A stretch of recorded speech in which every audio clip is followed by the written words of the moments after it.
জামান খান কামাল, যিনি স্বরাষ্ট্রমন্ত্রী ছিলেন, তিনি নির্দেশ দিয়েছিলেন প্রাণঘাতী অস্ত্র ব্যবহার করবার জন্য, এবং প্রতিদিন তার বাড়িতে কোর কমিটির মিটিং হতো।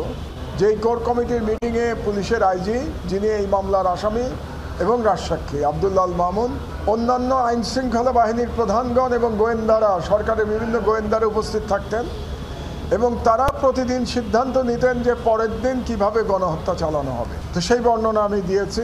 আর সর্বোপরি শেখ হাসিনা নিজে বলেছিলেন যে যারা আন্দোলনের নেতৃত্ব দিচ্ছে তাদেরকে হত্যা করো এবং তাদের লাশ গুম করো। কতটা ভয়াবহ একজন সরকার প্রধান হতে পারে যে সে সন্তান তুল্য ছাত্রদের কথা বলছে হত্যা করবার জন্যে এবং তাদের লাশ গুম করবার জন্যে।